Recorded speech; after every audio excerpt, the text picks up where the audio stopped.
नारायण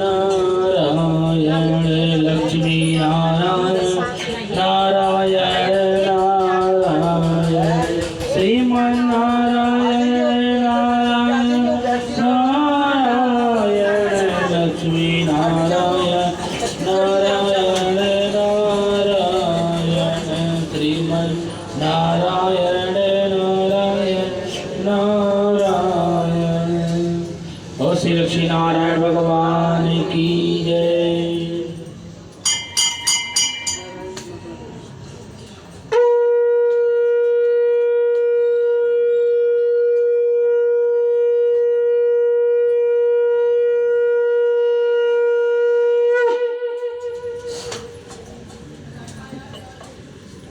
लो श्री लक्ष्मी नारायण भगवान की जय। कार्तिक महात्म की जय। कार्तिक महात्म का 12वां अध्याय।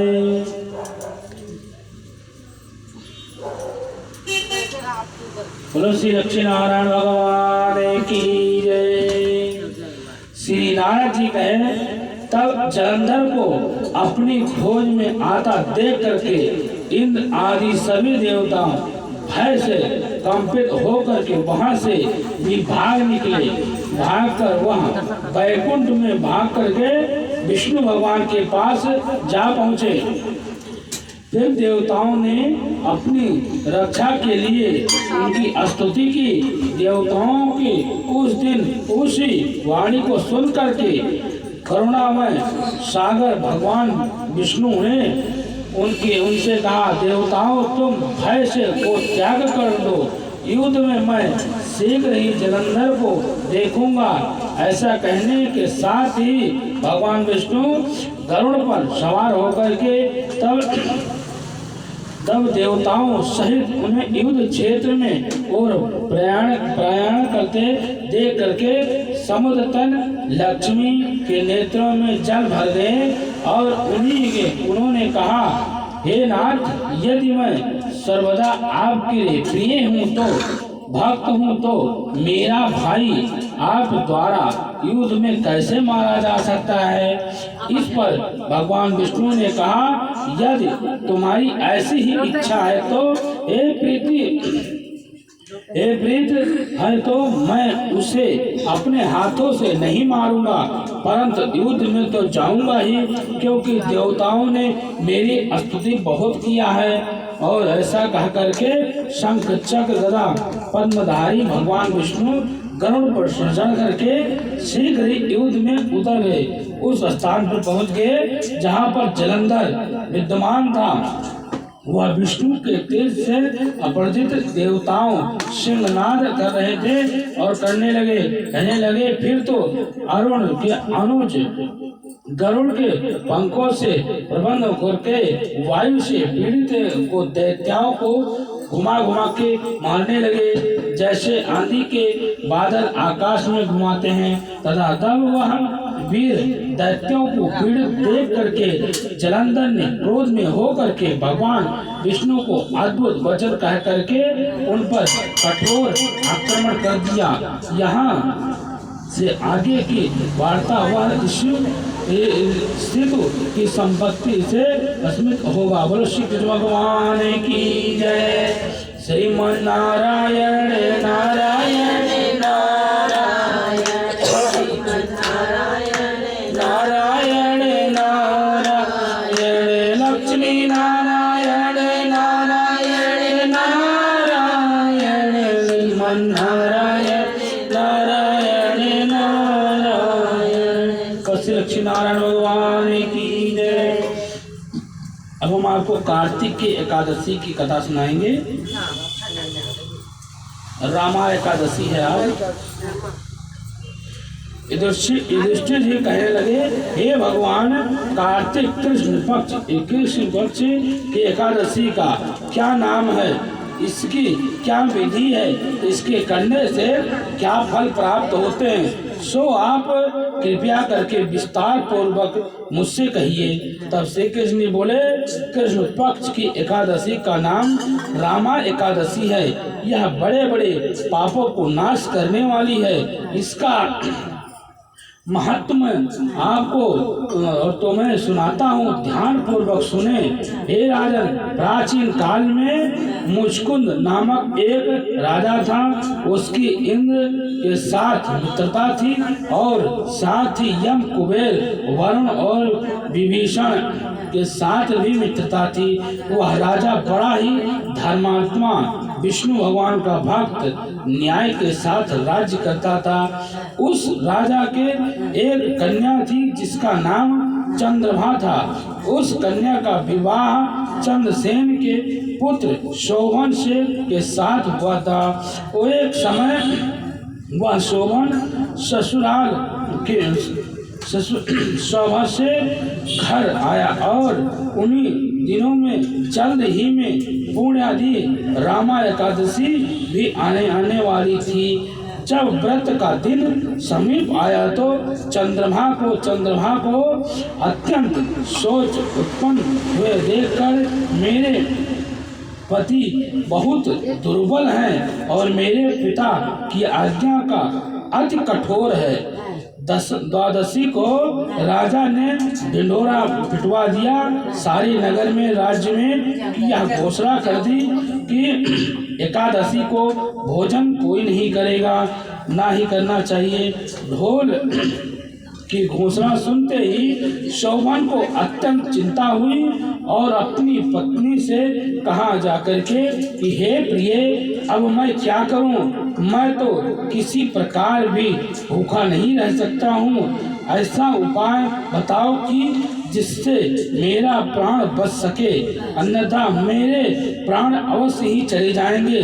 चंद्रमा कहने लगे कि हे स्वामी, मेरे पिता के राज्य में एकादशी के दिन कोई भी भोजन नहीं करता है। हाथी, घोड़े, ऊंट, बिल्ली, गौ आदि तृण भी अन्न को नहीं छूते हैं, जल आदि ग्रहण नहीं करते हैं। तो आप कैसे करोगे? फिर मनुष्य की क्या बात है? क्या यदि आप भोजन करना चाहते हो तो किसी दूसरे स्थान पर चले जाइए, क्योंकि यदि आप यहाँ रहेंगे तो आपको अवश्य व्रत करना पड़ेगा। ऐसा सुन करके शोभन कहने लगा कि हे प्रिय, मैं अवश्य व्रत करूँगा, जो भाग्य में होगा वही मेरे साथ होगा। ऐसा सोच विचार करके उसने व्रत रख लिया और वह भूखा प्यासा से अत्यंत पीड़ित होने लगा। वह जब सूर्य नारायण अस्त हो गए और रात्रि को जागरण का समय आया तो वैष्णव को अत्यंत हर्षित देने लगा वह, परंतु शोभन को अत्यंत दुखीदायक हुआ। प्रातः काल होते होते वह प्राण त्याग दिए और तब राजा को सुगंधित कष्ट हुआ और उसका दास देख करके, उसकी दशा देख करके संग्रह करके यह, परंतु चंद्रमा ने अपने पिता की आज्ञा से अपने शरीर को दग्ध नहीं किया और शोभन की अंत्येष्टि किया और करके पश्चात अपने पिता के घर में ही रहने लगी। रामा एकादशी के प्रभाव से शोभन को मंदराचल पर्वत पर धन धान्य से युक्त तथा शत्रुओं से रहित एक सुंदर देवपुरी प्राप्त हुआ। वहां अत्यंत सुंदर रत्न वाला वैदुयामणि जटित स्वर्ग से समृद्ध सोने से भी बड़े बड़े खंभे बने हुए और निर्मित अनेक प्रकार के स्पष्टियां, माणिक और सुशोभित भवन में बहुमूल्य वस्त्र भूषण तथा छत्र ज्ञात चम्मच से विभूषित गंधर्व और अप्सराएं से सुशोभित सिंहासन पर अरुण ऐसा हुआ था कि मानो दूसरा इंद्र विराजमान है। एक समय मुचकुंद के नगर में रहने वाला सोम शर्मा नामक एक ब्राह्मण तीर्थ यात्रा कर रहा था।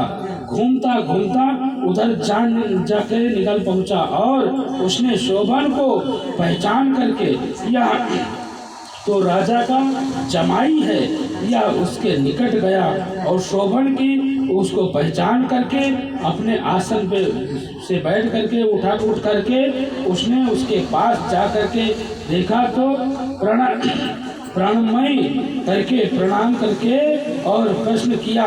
ब्राह्मण ने कहा, हे राजा, मुझकुन और आपकी पत्नी चंद्रमा कुशला से नगर में कुशल से रह रही हैं, सब प्रकार से कुशल है, परंतु हे राजन, हमको अत्यंत आश्चर्य हो रहा है कि आप यह वृत्तांत करके और ऐसे सुंदर नगर में जो आप कभी ऐसा देख नहीं सकते, सुन नहीं सकते, ऐसी जगह पर आप आ गए हो जहाँ आपको किसी प्रकार प्राप्त हुआ है, आप मुझे बताइए।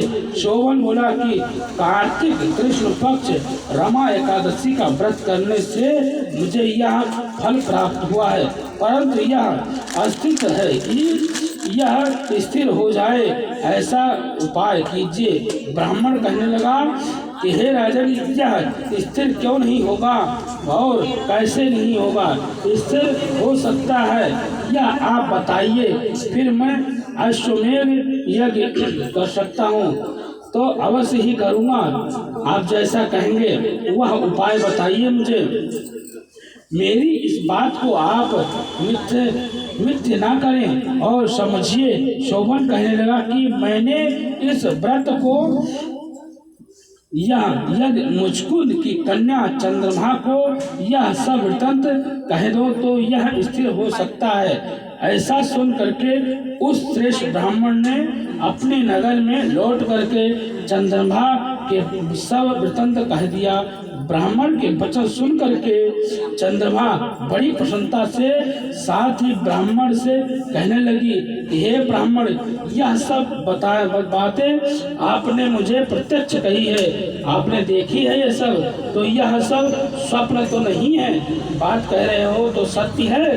ब्राह्मण ने कहा, कहने लगे कि हे पुत्री, मैंने महावन में तुम्हारे पति को प्रत्यक्ष में देखा है, साथ ही किसी से विजय न होने वाला ऐसा देवताओं से नगर मिला है, उनको सम्मानित मिला है, उनका नगर भी ऐसा ही सुंदर है, सुशोभित है। उन्होंने यह कहा भी और यह स्थिर नहीं है, ये कभी खत्म नहीं हो सकता।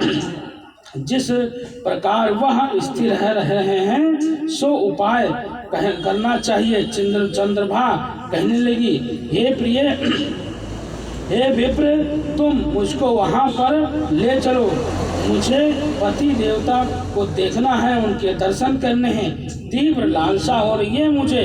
आपने किया हुआ पुण्य उसे उसकी नगर में स्थिर है, जितना आपने पुण्य किया है वो सब उसकी नगर में स्थिर है, ऐसा कह करके कीजिए और जिससे उसका हमारा संयोग हो जाए, क्योंकि वियोगी को मिला देना महापुण्य का काम है। शोभन शर्मा नाम यह बात सुन करके चंद्रमा को साथ ले करके मंदराचल पर्वत के समीप वामदेव ऋषि के आश्रम में गया। वामदेव ऋषि ने उनकी बात का वेद मंत्रों से उच्चारण किया, चंद्रमा का अभिषेक किया।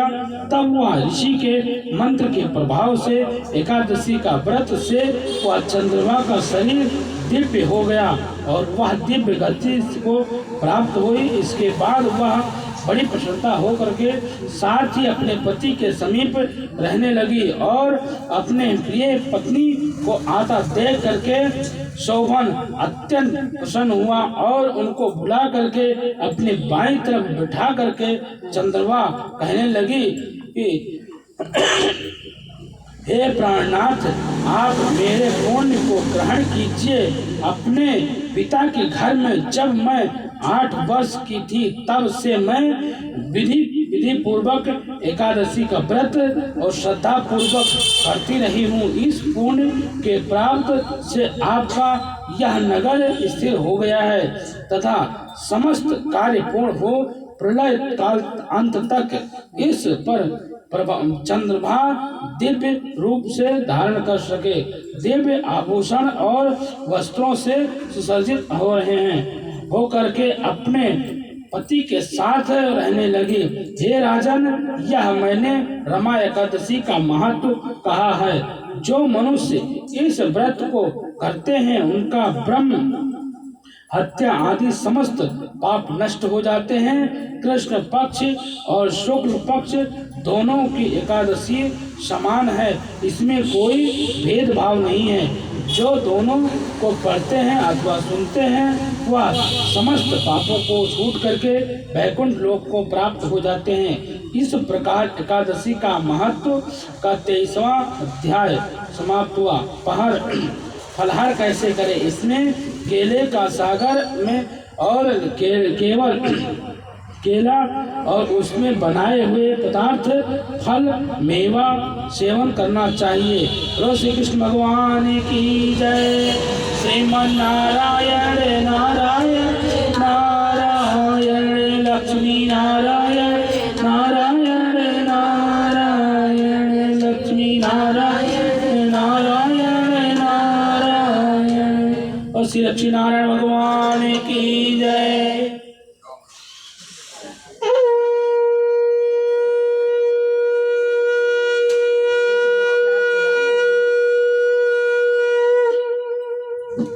श्री लक्ष्मी नारायण भगवान की जय।